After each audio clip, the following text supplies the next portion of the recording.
estos 5 años en Sobreciencia nos tuvimos que ocupar de sequías. Espero que la de este año ya haya terminado. Obviamente la pandemia marcó muchísimo de los primeros programas.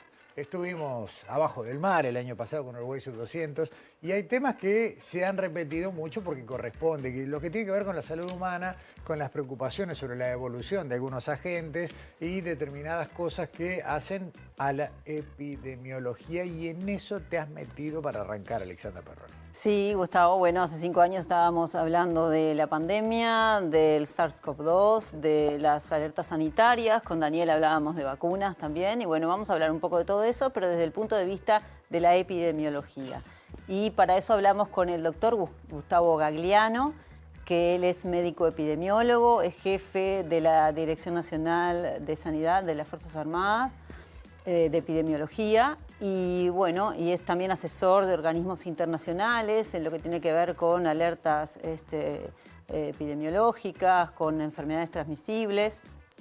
Y bueno, en esta primera parte del informe nos cuenta, nos detalla un poco qué es a qué le llamamos, de qué hablamos cuando hablamos de epidemiología, y también un poco, bueno, por qué surgen estos patógenos que ponen en la alerta a la humanidad. Lo vemos.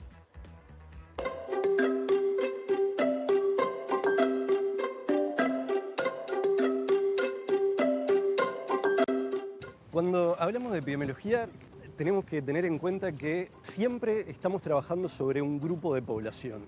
Ese grupo puede ser desde una familia, una clase, una escuela, un barrio, un departamento, a diferencia de otras disciplinas de la salud en que habitualmente el objeto de estudio es un paciente. En la epidemiología es un grupo. ¿Y qué es lo que nos interesa saber de ese grupo? Saber cómo se distribuye una enfermedad, por ejemplo, o un factor vinculado a la salud dentro de esa población. Saber a quiénes afecta, en qué lugar geográfico afecta, en qué momento afecta. Hay enfermedades que son más típicas de una época y menos prevalentes en otra época.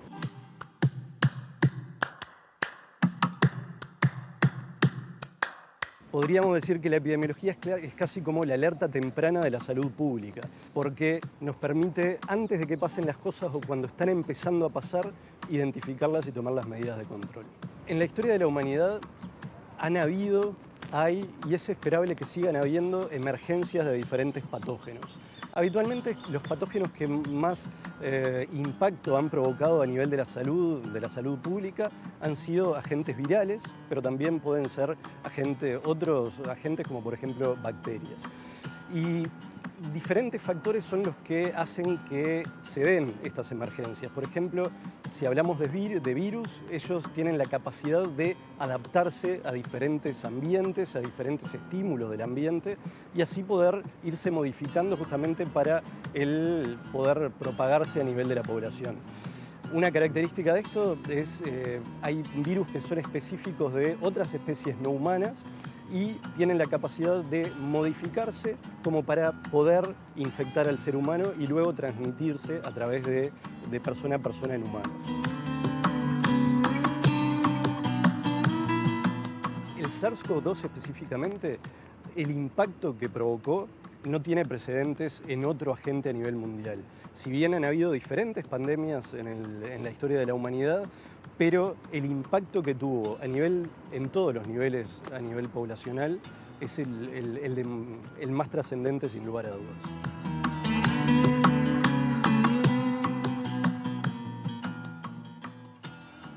Me gustó el concepto de alerta temprana, ¿no? Es decir, bueno, la epidemiología es el que tiene la llave para prender no sé si luz roja, pero la amarilla seguro. Claro, bueno, y ahí nos repasaba un poco que en la historia, en los últimos 26 años, más o menos en este siglo, bueno, lo que más impactó fue el SARS-CoV-2, sí, el COVID-19, sí. que bueno, que hoy, al día de hoy ya tiene otro tipo de protagonismo, por suerte, ¿no? Pero bueno, le preguntamos qué pasó en estos 5 años, esto que venías hablando tú, y qué otros microorganismos aparecieron que tienen en alerta a la epidemiología.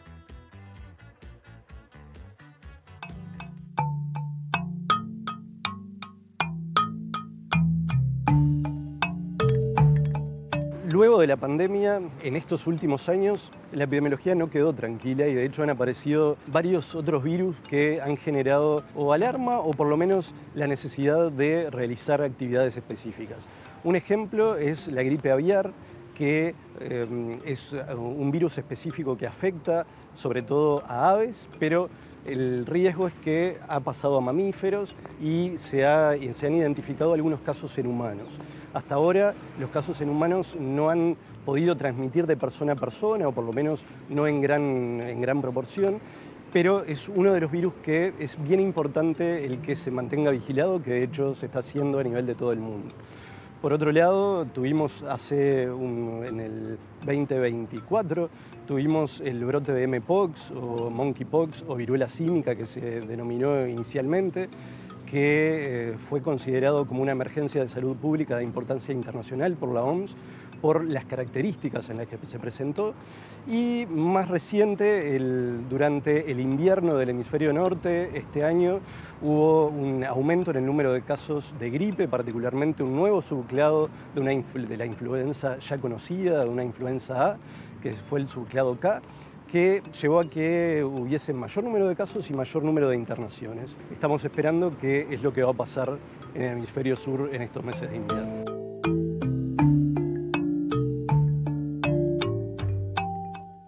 Uno de los desafíos bien importantes que hay a nivel mundial y particularmente en algunas zonas como la región de las Américas tiene que ver con las enfermedades transmitidas por mosquitos, particularmente dengue, zika y chikungunya en nuestra región. En el 2024 tuvimos en la región de las Américas el brote más importante de dengue en la historia, con más de 12 millones de casos, sobre todo en Brasil, Argentina y Paraguay. Y el comportamiento de estos virus habitualmente es con brotes que se dan cada determinada cantidad de años. Cuando se suman susceptibles, ahí empiezan a identificarse casos hasta que llega a un máximo y luego empieza a disminuir. No sabemos cuándo va a ser el próximo brote importante o aumento de casos de dengue importante, pero sí sabemos que el vector, por ejemplo, en Uruguay lo tenemos en todo el territorio nacional. Por lo tanto, es importante todas las medidas que podamos hacer para eliminar el vector, o por lo menos disminuir la cantidad de vector. Cuanto menos vector haya, menos probabilidad de que hayan infecciones.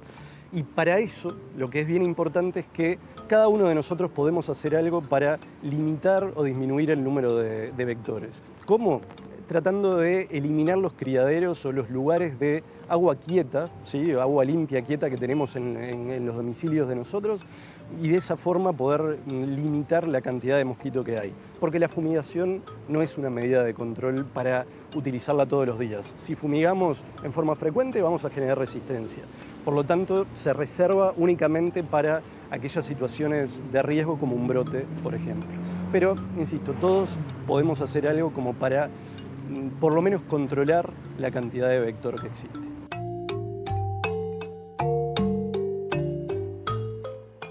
Y más o menos el mismo día que Alexandra registraba esta entrevista con el doctor Galeana, se anunciaba desde el Instituto de Higiene que ya se han detectado una importante prevalencia de mosquitos resistentes, fruto de lo que él decía que no había que hacer, que era fumigar a mansalva. Bueno, ahí explicaba nuestro rol, ¿no? De que en nuestras casas, no solo los grandes tarros que podemos pensar en los jardines, en los patios, sino también desde las tapitas, la base de las macetas, o sea, es muy importante tener en cuenta todo esto. Y para cerrar este informe, nos habla de otros microorganismos que preocupan, que son las bacterias. De todos esos. Nunca son suficientes. No, que son las bacterias, y también nos cuenta un poquito esto, de qué hace un epidemiólogo cuando no está en una epidemia o en una pandemia.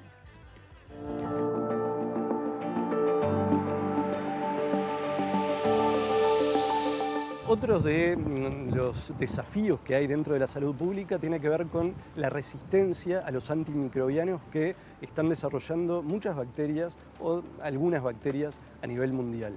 Ese es otro de los desafíos que tenemos en cuanto a vigilar cuáles son esos mecanismos de resistencia, en qué bacterias se identifican, cuáles son los cuadros clínicos que generan y a la vez cuáles son los posibles nuevos antibióticos que se pueden desarrollar para hacer frente a esos mecanismos de resistencia que están surgiendo.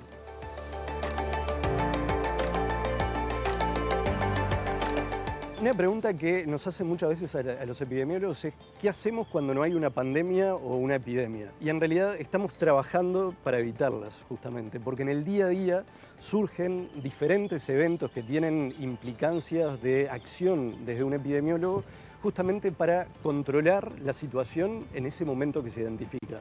Y estoy hablando de cosas que pasan todos los días, desde un brote de una enfermedad transmitida por alimento y hay que identificar el alimento para evitar nuevos casos, o un caso de meningitis a determinada bacteria que hay que dar una medicación a quienes conviven con la persona o fueron contactos, a un caso de varicela y tiene contactos que son personas inmunodeprimidas o con alguna condición especial y deben recibir medicación.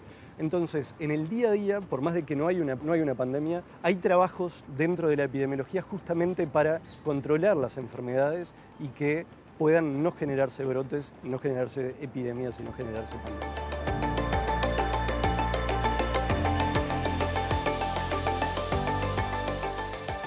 No solamente cuando están las epidemias planteadas, sino esa vigilancia permanente. No descansa la vigilancia. Está bien. Gracias, Alexandra. Gracias, Daniela. Yo los invito, vamos a ir ahora a una nueva pausa en Sobre Ciencia y a la vuelta vamos a compartir aquí en estudios la entrevista en vivo con Pilar Moreno y Gonzalo Moratorio, investigadores científicos que además de haber estado acá en el programa número 1 de Sobre Ciencia, están llevando adelante una investigación científica, un trabajo que si llega a buen puerto nos va a dejar la boca abierta y va a marcar la historia de la ciencia con tantas otras cosas acá en nuestro país. No se vayan, volvemos con Gonzalo Moratorio y Pilar Moreno acá.